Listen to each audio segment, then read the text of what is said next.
Hi అండి. Welcome to our channel. ఇవాళ ఆంధ్ర స్టైల్‌లో చేసే బీరకాయ ఎండు రొయ్యలు ఎలా వండాలో చూద్దామా?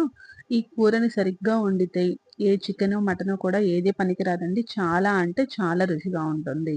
ఇది ఎలా వండాలి అంటే ముందుగా ఎండు రొయ్యల్ని తీసుకొని శుభ్రంగా కడుక్కొని పక్కన పెట్టుకోవాలి. ఎండు రొయ్యల్ని ఎలా క్లీన్ చేయాలి అన్నది షార్ట్స్‌లో అప్‌లోడ్ చేశామండి. ఒకసారి చెక్ చేయండి.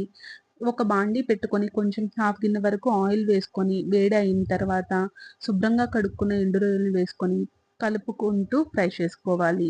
చూసారు కదండీ! కలుపుకుంటూ ఫ్రై చేసుకోవాలి. గోల్డ్ కలర్ అనేది రావాలి. అలా అని మరీ క్రిస్ప్ అయ్యేంత వరకు కాదండి, బాగోదు.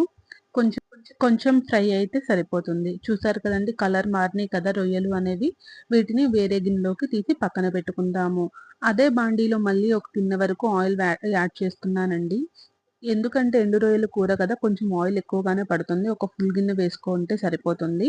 ఇందులో ఆవాలు, జీలకర్ర వేసుకొని అవి చిటపటలాడిన తర్వాత ముందుగా కట్ చేసుకొని ఉంచుకున్న ఒక మీడియం సైజ్ ఉల్లిపాయ కూడా వేసుకోవాలి. ఆనియన్ కొంచెం కలర్ మారిన తర్వాత ఒక టీ స్పూన్ వరకు అల్లం వెల్లిపాయ పేస్ట్ వేసుకోవాలి అండి.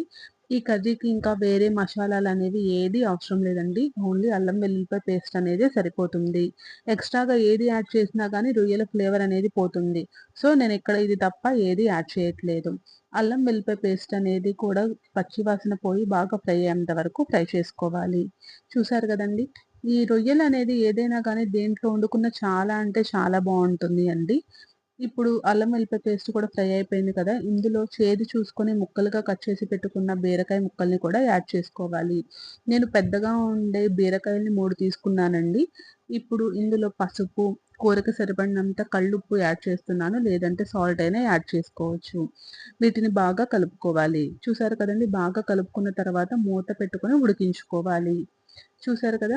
ఒక 5 నిమిషాల తర్వాత చూస్తే బీరకాయలోంచి వాటరొచ్చింది. ఒకసారి బాగా కలుపుకుందాము.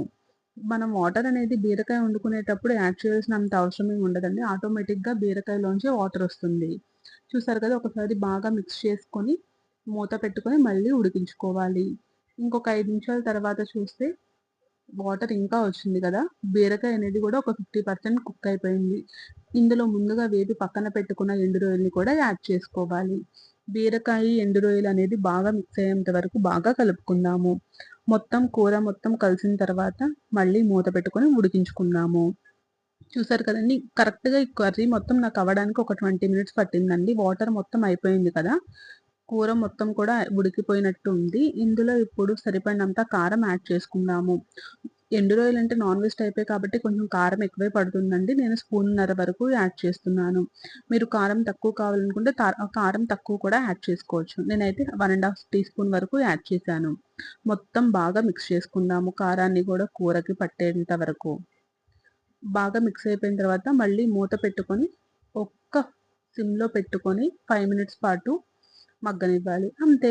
ఎంతో సింపుల్ అండ్ టేస్టీగా ఉండే బీరకాయ ఎండు రొయ్యలు కూర రెడీ అయిపోయింది. మీరు ఒకసారి ఇలాగ ట్రై చేసి చూడండి. చాలా అంటే చాలా బావుంటుంది. And thanks for watching. Please subscribe my channel.